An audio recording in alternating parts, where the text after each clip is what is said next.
Do you, like me, ever feel you don't have any imagination? Today, I'm going to show you a simple, magical 3-stage hack which will prove you wrong. We'll start with a loose, random watercolour background, no plan, no pressure, and then I'll guide you to find the shapes hiding within it.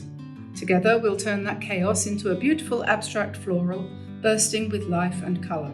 Stay with me to the end, and I'll show you one final little trick to make your flowers really stand out. So let's get started.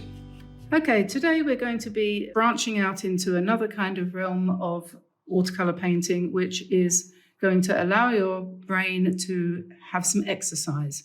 And so that's what we're going to be doing. And I'm going to go through with you, first of all, what I've chosen to actually use for this process, which is fairly, there's quite a lot of stuff here, but anyway, we'll soon get through it. I'm using my block of watercolour paper. This one is 15 by 11, so that's quite a big size, and it's a block which is obviously glued all the way around the outside edge. And I'm going to make this into a square rather than using it as a rectangle. I'm going to paint it as a square. So we'll just put a little bit up the top there, just to give us a nice narrow edge. Then I'm going to put that about there. Just check this and make sure it's 11 inches. And ta-dum-dum-dum, that's 10, so I want to go down a little bit more. I'm just going to check the other way too. So this is, well, that's actually just over 10, so it's not even 11. And that was pretty much in the right place. I always have thought that I had quite a decent eye. Some people do and some people don't, you know, for judging the size of something. My father was a fireman, and he always used to say to me, he used to tell us his stories about when he was in the fire brigade, and that's what we call it in England, and how he used to have to pass a test every year to drive the big fire engine through a gap with only an inch to spare on each side. And I always thought that was a pretty clever thing to do. So, yeah. Anyway, so I think I've probably inherited his eye, so therefore I can see that that is not square. Just messing around here if you don't mind. So we'll just take that and put that. That's better. That's better, yes. That'll do. So we've got a rough square here. It doesn't have to be perfect. Nothing has to be perfect in this world. I'm going to be using some Kuretake paints, and what I've got here, I've got my little palette that I've put them in because I get confused if I see too many colours at once. This one and this one are from the 48 set, and I've swatched them out here so you can see what I'm using. This is Rose Madder Deep, this one, and this is Cadmium Scarlet. So those two are from the 48 set. And then these four, which are more the main colours in this painting, and these are the accent colours. So we've got pale pink, we've got Mars yellow, which looks like burnt sienna. So it is kind of that kind of way inclined. Then we've got cobalt green and pea green. And those are going to be the colours that I'm going to use as kind of the background. And these are going to be more the accent colours. So we will put them here. Just check that you can see them. Like that, right. Brushes, probably going to be using,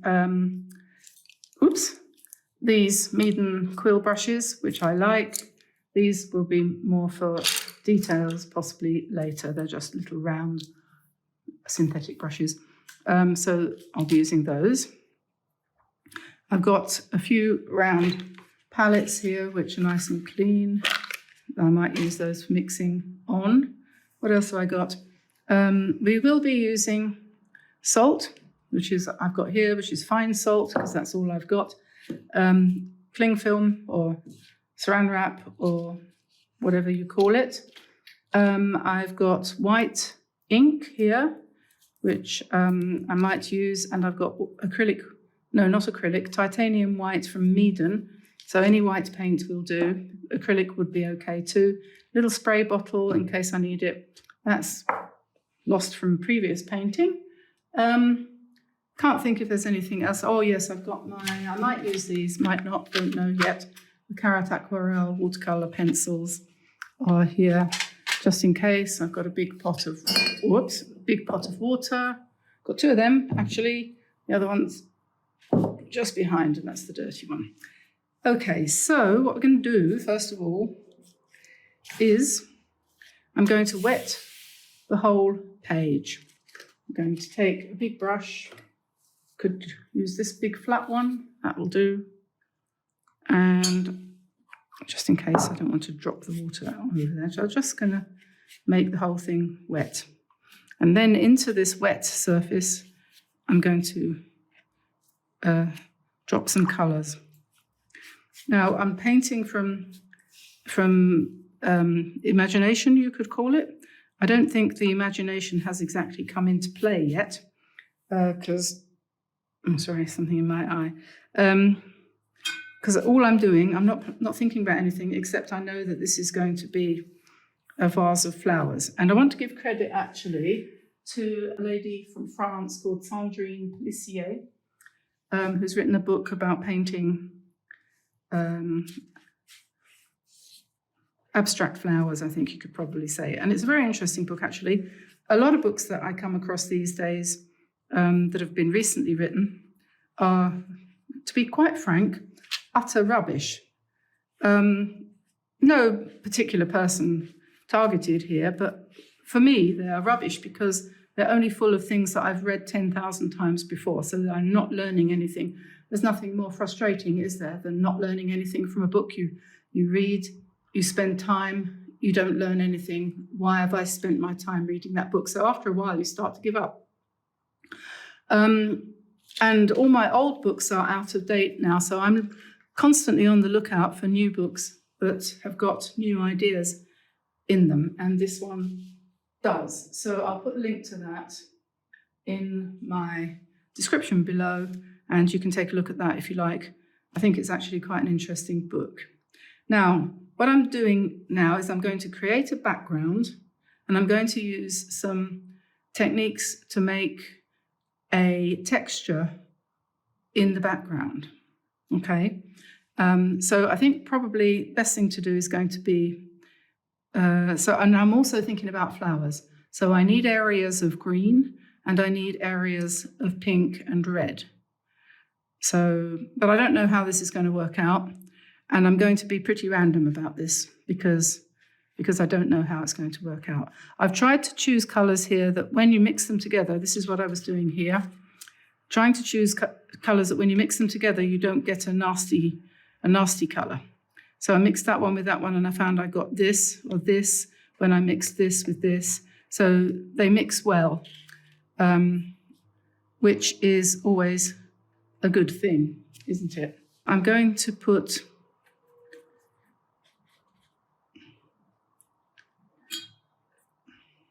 paint on here. We're going to put plenty of green. And the good thing is, like I said, the green doesn't clash. When it mixes, it doesn't clash with the pink or this colour, which is Mars yellow.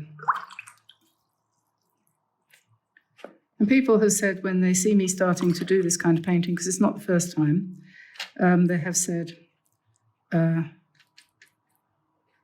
was shocked by what you did. Often I am too, fairly. But the preparation is important, right? So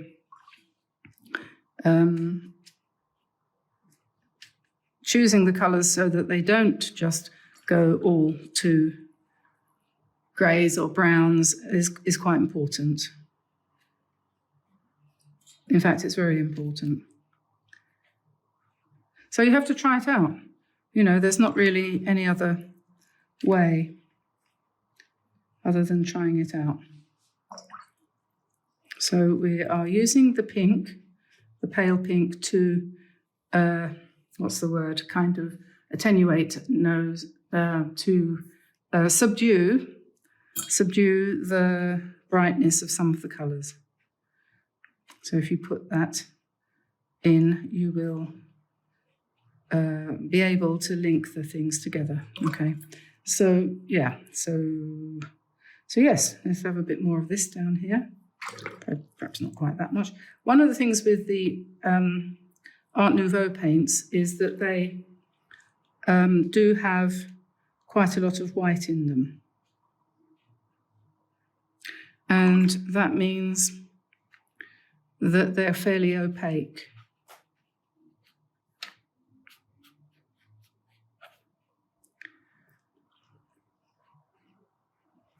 And that means that they cover one another up. Yeah, so it's fun actually. It's a little bit like painting with acrylic. Let's put some more pink and red. I'm actually quite surprised how well this cadmium red, there has to be a reason, doesn't there, why cadmium red is such a popular colour in the average artist's palette, and that's probably the reason. So let's put a bit more of the pea green in here, and we're pretty much down to the bottom now.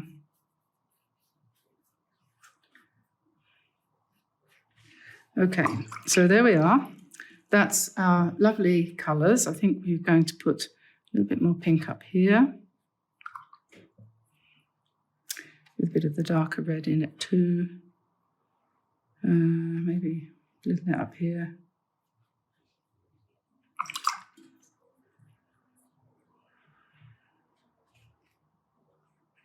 And then now what we're going to do, I think this is a little bit too light here, isn't it? Just put a little bit of the green. And then what we're going to do now is we're going to sprinkle some salt over the whole thing. And that should, quite quickly, as we do it, bring out some texture. This is fine salt, and I think it has to be said that fine salt does react much more quickly than the coarser stuff, although the coarser stuff, if you use the sort of sea salt type of thing, it will take longer and it makes bigger marks. Then I'm going to take a little pipette thing and pick up a bit of water, and I'm just going to drop in a few places. This is all just about bringing up some texture so that we can then develop it into flowers, basically. And quite pleased with the prettiness of these colours, but we're going to probably ruin it on purpose because we are going to be painting over the top of it. We're not doing what we normally do. So don't think to yourself at this point, oh, she's just doing another one of those ones where she does all this messy work and then she goes over it with a pen. No, it's not going to be like that at all. It's not. So what we're going to do, we take some cling film, and we don't need it too smooth. It should be sort of scrunched up a bit. Doesn't matter if you need two pieces, if it's not enough. We'll put one piece on first. It's horrible stuff and it sticks to itself. No, stop it. Right, you can go there. And we need another bit. And then it's very important, there's a couple of things to mention here. One is, don't put your hairdryer on it. Need I say more? Because, well, who knows what might happen to the plastic. And don't be impatient. At this point in time, I'm going to have to let it dry, which is a bit irritating because I wanted to get this done by lunchtime. And I'll probably put it outside because it's quite warm out there. I don't know, 30 degrees or more. There we go. Right. So let's put this on too. There we are. Okay, so that's our background, which is now going to develop like a painting. No, like a photograph, only not like a photograph. So I should put that on the balcony, see what happens. Okay, so here we have our background, and it's nice and dry now. And just brush off some of the salt that's still remaining there, although it doesn't really matter too much because it is an abstract. It's come out quite nicely, actually, quite pleased with that. Now, what we are going to do is we're going to look at this now. We're going to look at it from all 4 directions. It's obviously got quite a horizontal theme going on there, so we wouldn't want to use that direction, but we could use this way round, not that way either, I don't think, or this way round, because the growth is going up like this. So if we're going to be looking for flowers here, then obviously we want some kind of vertical this way kind of thing going, not this way, I think. Although it might work that way too, but let's go for the easiest option, which is either this way or the other way up. If we look at it from here, we can see there's a nice curve there, and that could be our vase or vase. Here it could be, and then the flowers would be growing out of there. Or do it this way around, it's a little bit more inclined towards a sort of squarish type of shape for the vase, with the flowers growing out of the top. I think possibly the flowers look better this way up, so I'll probably do it like that, but I'm not quite sure what shape to make the vase at the moment. So the next thing you do is you get a pencil, and depending on the colour of the whole scheme, you just want something that's going to stand out enough for you to be able to see what you're doing. So I'll probably perhaps brown, maybe, might work. Let's see. I think I'm going to leave the vase to the end and just try it out up here. Yeah, so we can look for the flowers, basically, or rather than looking for flowers specifically, I'm going to use a lighter colour. I'm going to use orange. Just find bits that you find quite interesting, and then you just basically you take the plunge and you go round them. Okay, I quite like that bit there. Don't try to follow all the lines. Just pick a bit, go round it. And so these would be your flowers. And the idea of doing it like this is that they should be definitely imaginary flowers. So flowers that don't really exist in any way, shape or form. So you're just going to outline them, the areas that you like best. So that's kind of cool, isn't it? And they obviously don't want to all be exactly the same size. That one can be smaller, this one can be smaller. And you don't necessarily want millions of them. I'll put a biggish one here, perhaps. And when you come to the next stage, you're not going to necessarily go exactly where you put these lines, which is why it's good to use watercolour pencils, because they are more or less dissolved. And then, I mean, it appears to me that it would be a good idea to isolate a few leaves. So I'm going to try to do that where I can see a sort of leaf shape here and there. And the idea of this is to let your brain just kind of do its own thing, sort of thing. And you're trying to just be completely, oh, that's a nice leaf shape there. Completely, because one of the things that Sandrine says in her book, which I think is very true, is that the brain constantly tries to find designs in whatever it's looking at, and it doesn't like disorder. So it sees something like this and it wants to make something of it. And I think that's really very, very true. So we've got some shapes now marked out, and I'm going to go to my red pencil, this one here, and I'm going to put in a shape for the container. And it doesn't have to be a proper vase, it can just be any kind of shape. And we might, the other thing you can do as well is to just scribble into your work a bit. So we're going to, and I'm going to put in an area along the bottom here, which is the base, where the whole thing is starting to stand, okay? So these bits of design on these leaves and things you can start to fill in if you want. This is mixed media, remember. You can start to fill in perhaps with the pencil, feel that way inclined. And now we're going to do our Build-A-Bear kind of thing, where we're building a painting from nowhere. I have no preconceived ideas whatsoever. I have not got a painting in front of me that I did before or that someone else did. I've not got a bunch of flowers, although there are some flowers in the room, but I'm not looking at them.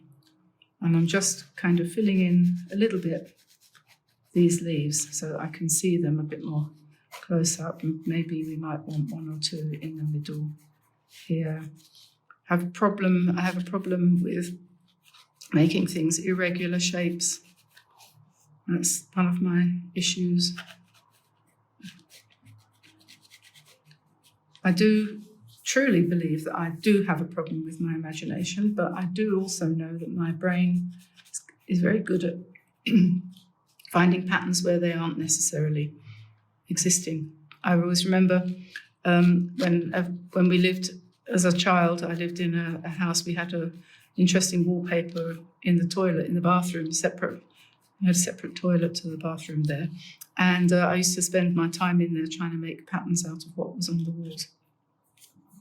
Anyway, I'm sure everyone's done that in their life. So now what we're going to do next is we are going to do something that you're going to say, oh no, shock horror. Because what I'm going to do is I'm going to take some white paint. And a few people, with one of the paintings I did recently, wrote in the comments, how did you do that? I thought it was going to be awful. And yeah, sometimes it is. Anyway, so we'll take a smallish kind of brush. I can find one that is an appropriate shape. This will do, it's a small flat. And we'll start, yeah, I think that'll probably do. I'm going to paint over some of the background.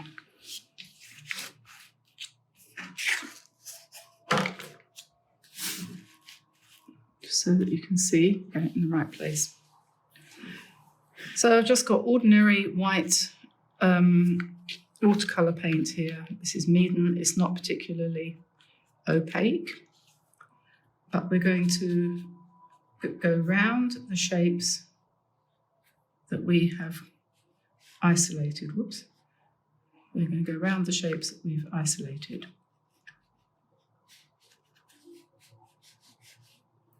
When it dries, it will be lighter but not completely gone. You don't have to cover all of it if you don't want to. As you paint up close to the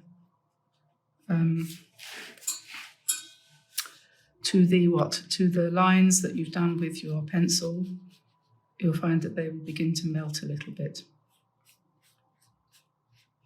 If you use a light touch, you won't lose all of the pattern underneath.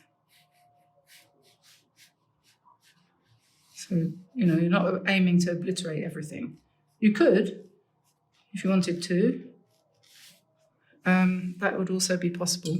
But now we've got our background, our underground, what do you call it, the surface upon which our vase is sitting, or pot, or whatever it is. So now we'll start to come down from up here, and I'm going to go around some of my flower shapes. And if you find more shapes that come out as you go down, or you feel that you could develop or change in a different way, then you can do that too.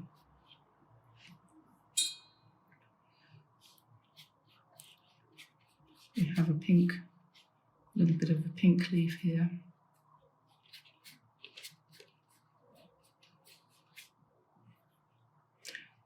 So, you might say, well, why are you doing it this way? Because the whole idea is to spark your imagination, because you couldn't possibly have created a background like this, could you? Unless you allowed a large amount of chance and serendipity and so on in. And you have to paint, when you're doing this part of it, it's best if you talk or maybe listen to music or something like that, so that you don't control things too much and you allow things just to evolve.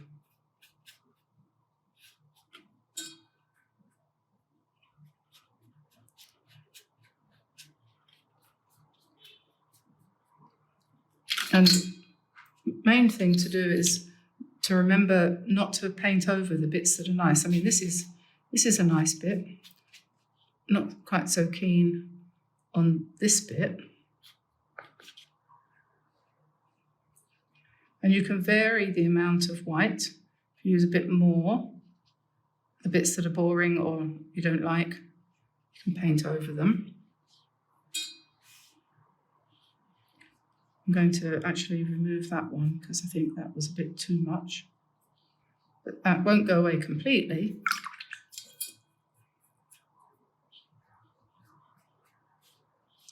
Just reduce it down a bit.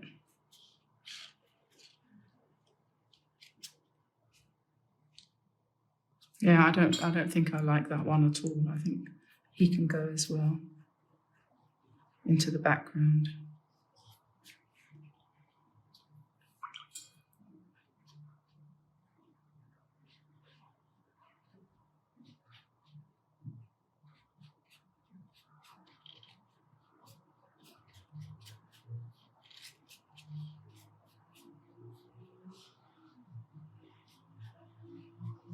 It's a nice little bit there.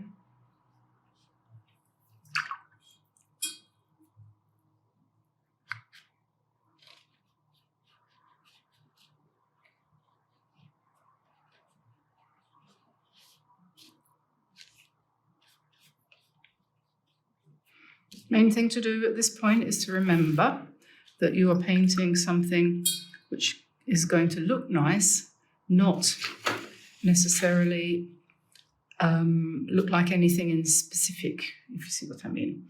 So I'm going to start with the paint now a little bit. I'm going to, I think, put a bit of pink in here.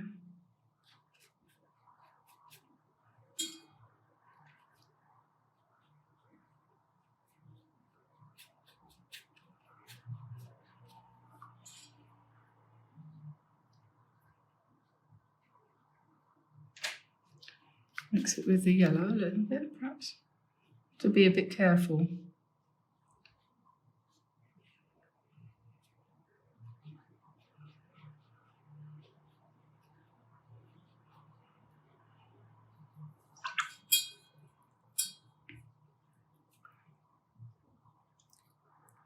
I think perhaps we might need a little bit more white here around the outside edge.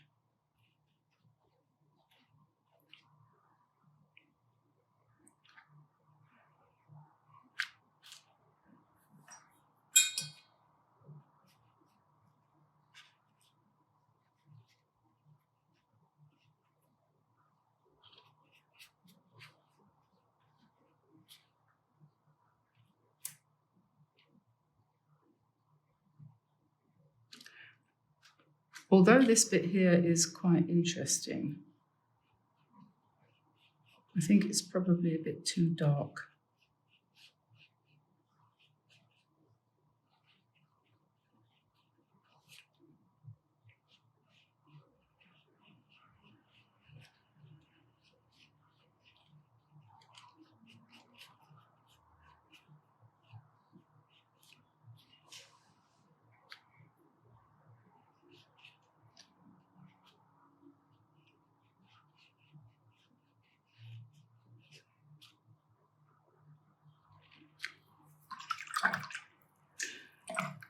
Okay.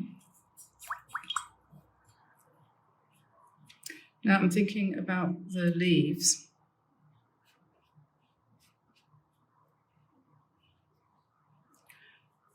And I'm thinking I will paint them in this nice turquoise colour. I've just chosen a colour a bit like this for a sofa that we're having made.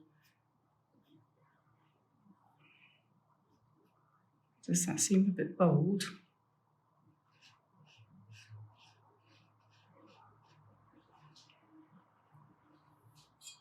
And we can have leaves over here that are in a bit more of a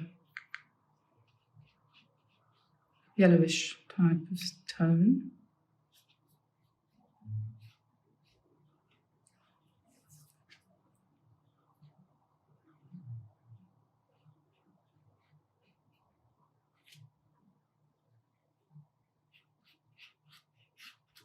Seriously, I have never painted in this way before. And I have absolutely no idea how it's going to turn out.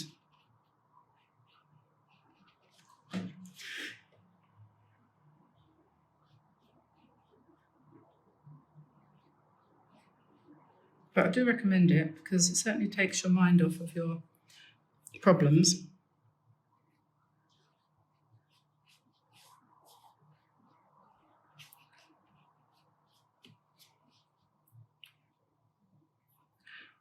The interesting thing is that as this dries, of course, it will change.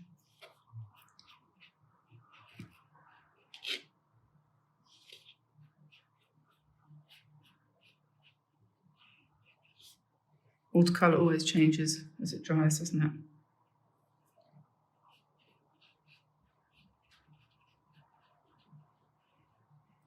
And because I've put the watercolour pencil underneath as well, that actually melts a bit as you touch it. So I think that works quite well. Gives you an edge, which is good.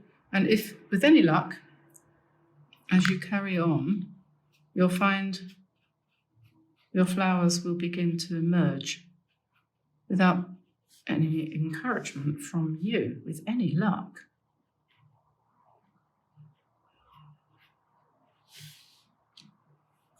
Like this one here.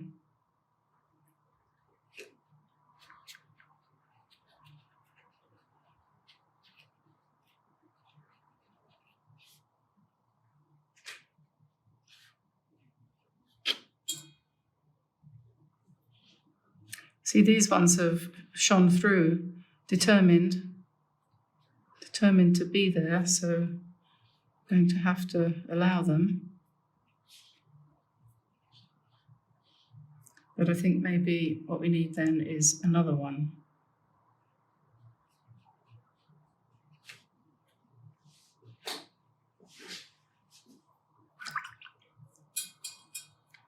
And we'll go back to the white.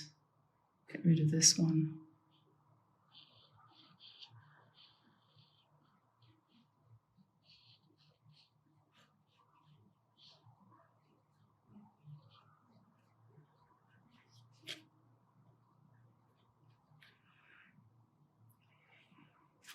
We have a couple of orange flowers evolving here.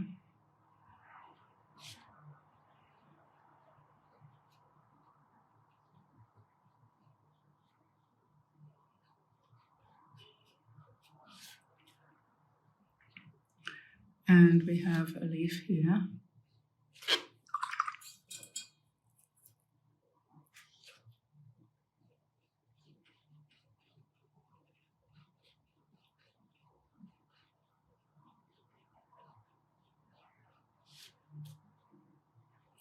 Maybe there's a bit of green coming down here.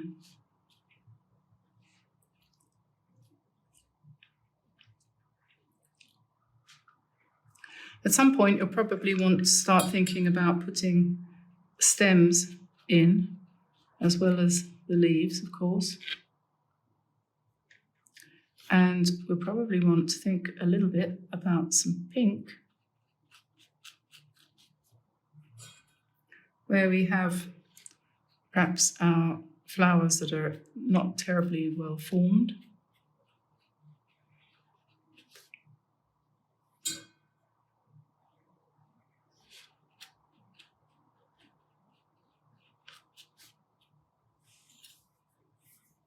We might want to paint into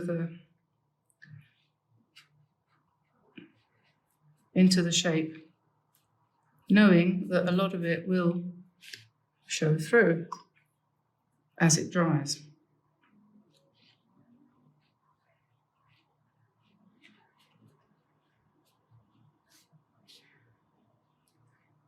A lot of what's underneath will show through.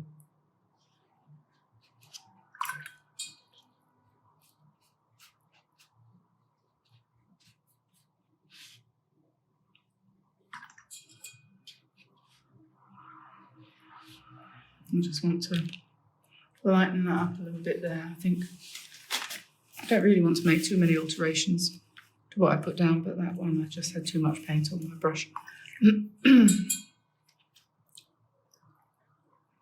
Maybe we'll put some more pink down here.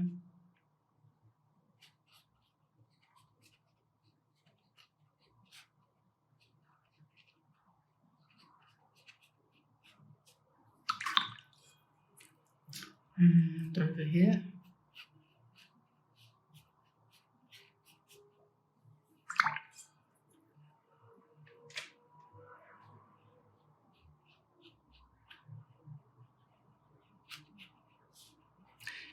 Remind yourself as you're doing this that we are thinking about imaginary flowers, not trying to make roses or hydrangeas or geraniums or anything. We're just painting imaginary flowers that might have quite unfloral looking shapes.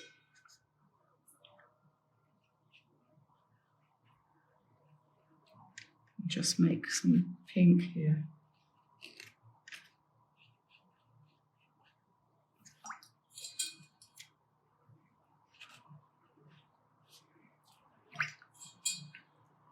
I think we might put some more red up here.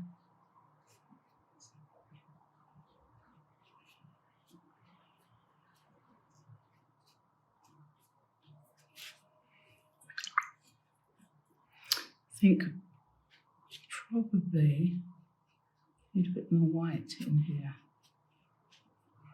And when you've done this up to a certain point, the best thing to do is to leave it to dry completely, which is what I'm going to do in a minute.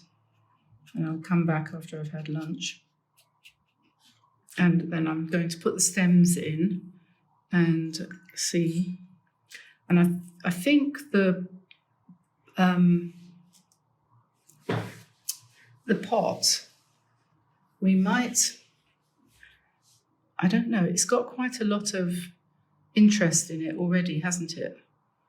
So I think, actually, while I'm here, put a little bit of darker red near the centre of some of these. And we see how that dries up once that's dry.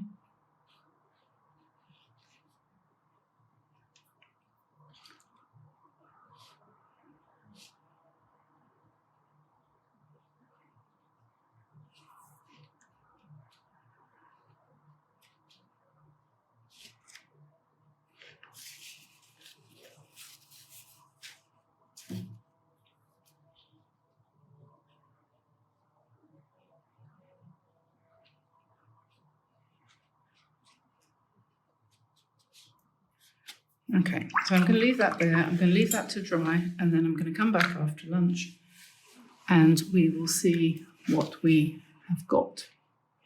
So far, I'm feeling quite happy with that. I know it doesn't look like anything particular, although I can sort of see there seems to be an orange up here. But yeah, so we'll see. We'll see how this turns out. Back in a minute. Okay, so it's all nice and dry now, and all we have to do is use what I'm going to do is use my Carrot Aquarelle watercolor pencils. You could also use, for example, any of these, this kind of thing, these acrylic markers, anything like that you could use, or any other kind of pencils, or indeed you could use, obviously, a brush, or you can use a dropper, for example, as well. Like this, you can pick up liquid paint or ink or whatever, and depending on what you've got as a background, it's going to vary as to how much impact you want the stems and any veins on the leaves to have. And at the moment, what I've done is I've chosen some quite light colours, these three colours here, which I think actually tone pretty well with the painting as it's turned out. We might also perhaps want a bit more of the darker green. For example, supposing I wanted to emphasize somehow or other the veins in a leaf, you could do that very easily, and it also gives texture. You can do that with a pencil. And I could do the stems and everything using green, but I think probably what I'm going to do is use a mixture of orange and green so that it's more softer, more in keeping with the colour of the actual painting. The question is, how are we going to position these? And there's kind of more than one way you can do it. You can sort of follow a line that you've already got. So, for example, you could look for a line that you've already got, like, for example, here, and you can just, in a way, follow that line, and you might want to give it a bit of shadow by adding a little bit of green. And then seeing that, you might say, oh, maybe I'll just emphasize this little leaf there, perhaps. Make it more into the background. And then you could, this one could connect as well, for example, can connect that. Again, these are not meant to look like real flowers. This is a design.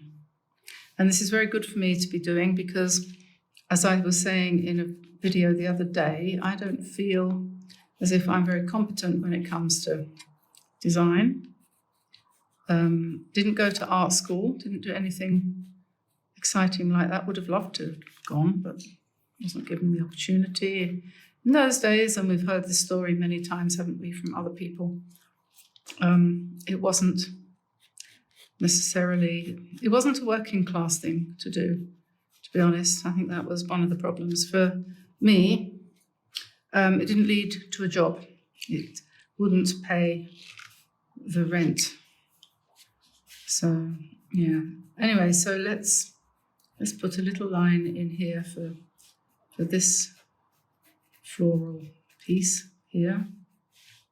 I won't put any green on that one.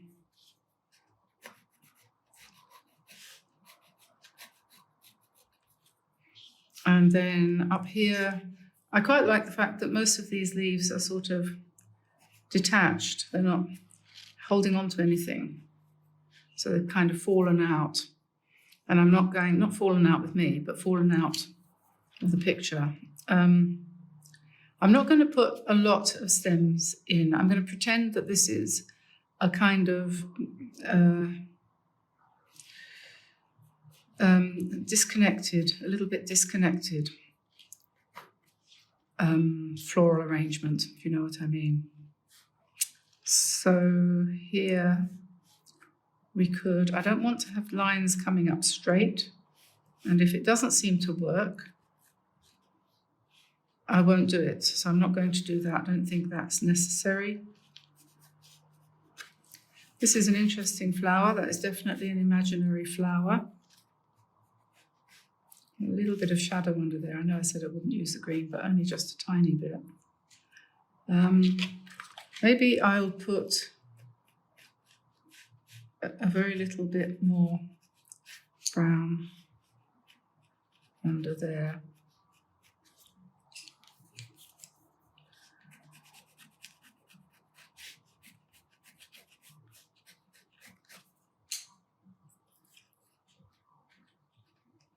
And if you do something like that and you're not very sure about it and you don't necessarily think it's quite right, you can always come in, because it's a watercolour pencil, you can come in with your brush and you can ease that out. And Bob's your uncle, you're okay again. I'm not going to put any shadow underneath here because I like that. I like the way those colours have mixed. And I think basically, having put in a couple of lines, we will just soften them a bit using our brush. It's the beauty of watercolour pencils.